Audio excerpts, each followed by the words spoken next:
Good afternoon, everybody. My name's Tom Graham. I'm from Avid Marketing, and I'm really excited to welcome our special guest for the afternoon. And he's been a sound supervisor, a sound designer, a re-recording mixer on some really great movies like Star Trek Into Darkness, Thor, and he's currently working on Planet of the Apes. And he's the first person to do a Dolby Atmos mix on the film Brave. Let's welcome Will Files. Good luck. Hello, sir. Hey, Tom. Good to see you. Likewise. All right, so let's kick this thing off. So one of the things that I think is really interesting about you and that you do is what I would call, and maybe you could have a better term, the embedded audio dude or sound designer, that you're actually where the film editorial, the picture department is. Can you talk a little bit about that? Yeah, I think there's been a trend in the last few years, partly because of the tools, but also partly because of how the directors want to work now, is the sound designer, or at least a member of the sound team, will go work in picture editorial alongside the picture editors and the director. And it gives you a lot more access to the director. It gives the director more access to you. And it's earlier in the process than usual, Much right? earlier in the process, exactly. So a lot of times these days, I'll come on the movie during the director's cut. So basically, as soon as they get back from shooting the film, I'll start, or at least one of my team will start. Right. And that's great because you get to start trying stuff right away, and you get the director attached to your sounds instead of some stock library sound that they've put in the cut and they just get attached to. Right. It's much better when you can give them custom stuff and have them get attached to that instead. So really, it's not necessarily that you're doing maybe temp mixes in Pro Tools side by side, but it's more that you're designing elements and helping the picture editor along the way in their sound building, right? That's a big part of it. I mean, part of it, too, is that the nature of how at least feature films are dealing with temp mixes is changing. You know, it used to be that you would cut the movie and then you'd stop cutting, you'd lock the reels, you'd mix for maybe a week or a few days, an expensive mix stage. You know, you'd basically make a mix just to make it presentable to an audience, and then you go out and test it with an audience, or sometimes you just show it to the studio. And then you'd throw that mix away and keep cutting the movie, and then maybe 2 weeks later you'd stop cutting again, you know, prep the tracks again, mix it again, right, play for an audience, and you know that cycle continued. You might do that 4 or 5, 6 times, and it's obviously very expensive, and it's a bit you learn from doing that, but you also throw out a lot of good work. So what we've been moving towards on movies like Star Trek and now on Planet of the Apes is actually doing the temp in Media Composer. right. And the cool thing about that is that all the sounds that I'm making, I'm giving to them. They're cutting with that every day and hearing it every day. And then we're doing work actually in the Media Composer side to mix the dialogue and the music, and even using tools like Isotope RX and speakerphone and stuff like that right there in the timeline to mix the dialogue and make it sound, you know, maybe not quite as good as you'd have it sound on a mix stage, but very presentable. And the cool thing about that is that work then lives on as they're cutting. It's really part of a continuous workflow between Media Composer and Pro Tools. Yeah, it's a lot of back and forth, you know, because the whole thing is that I'll still do the majority of my work in Pro Tools, but on Star Trek Into Darkness, what I would do is do a lot of my work in Pro Tools and then bring sounds into the Media Composer and using an AAF, and then I would pan them or, you know, tweak them, mix them basically in Media Composer. And then when it came time to take let's say an audio sequence back from the Media Composer, because we were all on a big ISIS, all they would have to give me is an AAF with links only, no media, and I'd bring it into my Pro Tools session, and everything would just pop up. I wouldn't even have to relink it. And directors have really become accustomed to that sort of efficiency. And it's not so much that they've gotten accustomed to it, but they get addicted to it. Sure. Right? So what happens is, as soon as you've worked with a director where they get used to this idea that they'll always have a version in the Media Composer that's screenable, you know, they get totally addicted to that. I can't imagine JJ ever going back now, because his whole thing is like, oh, Spielberg's going to be in Santa Monica today. I want to show him the movie. You know, can we do that? And the answer on that movie was always yes. You know, it took maybe a little doing here and there, but the idea is always have something available to screen. Because especially when you're working with someone like JJ, his schedule is always changing. And he's always got a new idea and something he wants to try. Yeah. And so he would just email me and say, like, hey, what if we did this? And then I could just make a sound, send it over to the Avid, and he'd hear it, you know, a couple hours later as he was cutting the scene. Right. So it was very, you know, the feedback loop was really good that way. Yeah. And it's great for me, too, because you don't always get all the feedback that you'd like when you're, you know, late in the process. Yeah, exactly. And, you know, they might have had a lot of ideas that never even make it to you. Right. And so the product ends up not being as good. It's interesting. You're almost more defensive in the older methodology and reactive than this way you're proactive. Right, exactly. Yeah. So let's talk a little bit. You were one of the first guys to get an HDX rig. Right. And since that time, you've now gotten Pro Tools 11. Tell us a little bit about your rig, and if you can then segue into what that means to now we see more films like Gravity that were mixed in the box, mixed in Pro Tools. Maybe you could give us a little bit about that. Sure. I mean, you know, the cool thing about the HDX systems is that I'm now able to carry, even on these big films, for the most part, all the sound effects in one session. So it makes it much easier for me to put the whole thing together and be able to mix it as I go, because I can hear everything in context of itself. And then with Pro Tools 11, the huge thing for me has been the offline bounce. The offline bounce and the increased efficiency with the plugins. Right. Because what I'm finding is, especially with the kind of busing that I'm doing to do, because I'm doing Atmos mixing as we go on Planet of the Apes, so I'm doing a lot of complex busing to make that happen. And what that means is I'm offloading a lot of my plugin power to the native side, but because of the new dynamic plugin processing, I'm able to offload. I mean, I've got, you know, hundreds of channel strips and dozens of revibes, and all that's happening all on the CPU, so that all my DSP is free to do all this complex routing stuff. Wow. Yeah. And so essentially, by having something like offline bounce, you're able to work longer, be more creative longer, and then let it offline cook for 5-10 minutes. I mean, that's the thing, you know, it's made me even more of a procrastinator in terms of actually stopping working, you know, because I'm always working right up to the last minute, and what's great about this is that now I can literally just take, you know, the last 5 minutes before I have to turn something in and crank out an offline bounce. You know, in a lot of cases it's a 5-1 stem or a 7-1 stem, or sometimes multiples. You know, I've got my busing set up in my session, so I've got Foley stem, background stem, and effects stem, and I can just say, make me all three of those stems as 5-1s, and I've got Spanner set up to do a 7-1 to 5-1 down mix, and it just goes, and, you know, 5 minutes later I've got a whole reel of 3 stems, which would have taken me, at the very least, 20 minutes before. Right. And if not longer, if I had to do individual stems. Right.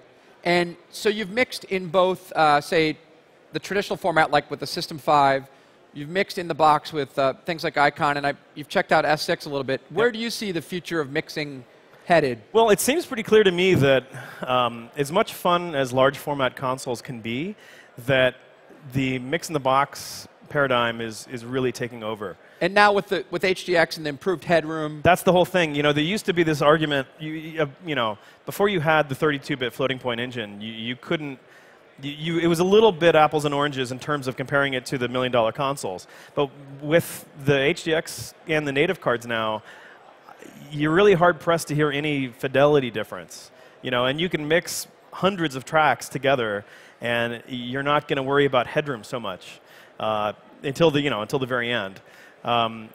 So that's a huge benefit for me, because that means that I can do more and more work before I get to an expensive mix stage. So by the time I get to the mix, it's tweaks, you know, instead of like starting from scratch. And that's especially great when I'm doing a native Atmos mix, like on Planet of the Apes right now. I start pre-dubbing officially in 3 weeks, but I've been pre-dubbing unofficially for 3 months. And that really is the benefit, that you can carry that automation with you. Exactly. From temp dub stage to temp dub stage to the final stage. And yeah, the huge advantage I found with working entirely in Pro Tools and 100% Pro Tools mix is that I can take it from facility to facility. So if I start a mix at one facility and maybe do my pre-dubs there, and then I go to a larger stage to do the final mix, and then I can take that even to my home studio to do the M&E or to make the stems or whatever. And so what I'm finding is it's letting me maximize the amount of time I spend with the clients. So basically, if I have a budget-challenged film in a smaller film, I try to do a mix of big and little films just because it keeps me fresh.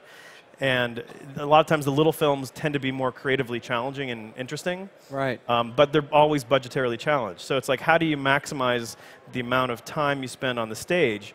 I don't want to take time away from working with a director to do an M&E or stems or that basic nuts and bolts stuff. That can be done somewhere else. That can be done either on a cheaper stage, a smaller stage, like I said, my home studio. Right. As long as you have a decently powered Pro Tools system now, yeah. you can take that session anywhere, and that session, it just represents the mix. Right. I'm often curious to understand the difference really between a sound effects editor and sound designer. Could you maybe talk a little bit about that? I mean, the part of the answer is that the lines are blurring constantly, and they have been for years, but especially now with the technology being what it is. It's the same. I use the same platform to design, to cut, and to mix. So it's hard to not do all of them at the same time. Sure. But in a nutshell, what I would say, the way I think of sound design is I'm making sounds for things that don't exist, right?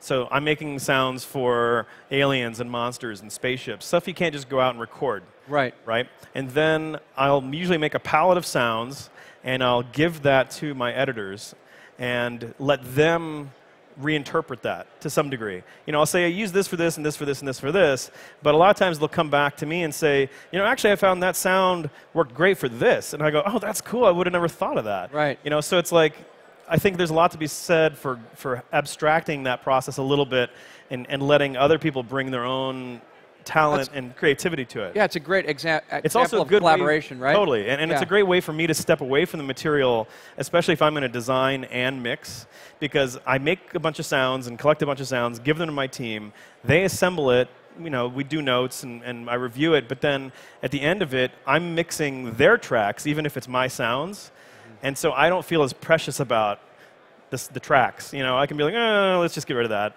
or like that's not really working. Let's let the music take this moment or whatever. So it helps me just put my mixer hat on and not be an editor all the time. It's great. And did you get to spend some time with Ben Burt? Is he sort of the father of sound design? I mean, he really is. Ben Burt and Walter Murch, those guys are the original gangsters of sound design. Right. And it was really eye-opening to work with Ben Burt on Star Trek. And cool. Yeah, he's an incredibly talented guy, and he's got a lot of good stories. Right. And so that's really sound design, and then sound effects editorial. That's really your wheelhouse. Talk a little bit about what sound supervision means. Well, it means a variety of things, obviously, but one of them is managing the crew, managing the budget, managing schedules. But it's also a lot to do with orchestrating the track. The overarching view, right? Exactly. It's like trying to interpret what the director is asking for, and because a lot of times they don't know exactly what they're asking for, Right. You're often looking for the note behind the note. And you're trying to work with the team to put together a track that's ultimately going to make him happy. And it's really being able to effectively orchestrate the team, like you're saying, exactly, based on that directorial vision. Yeah, and knowing your team well enough to know the strengths of everyone, and that guy's really good at cutting cars, but that guy's really good at cutting guns. And because you find that people have these tendencies, certain people are good at certain things. That's fantastic. Yeah. And what would you say to someone trying to get into the business, or a young person who is really interested in pursuing film or TV sound? Well, I mean, it's easy for me to sit up here and say this, but I would say learn Pro Tools. I mean, that's an obvious thing. Watch a lot of movies, learn how to use Pro Tools, go out and start collecting sounds, even if it's on your iPhone or whatever you can record it with. Start just listening to the world. Yeah. The thing is, if someone shows up and wants to be an intern or assistant or whatever, if you're useful from day one, you'll have a much better chance of sticking around. If you take a lot of hand-holding or need to be trained constantly or supervised constantly, you're just not going to stick around. Right.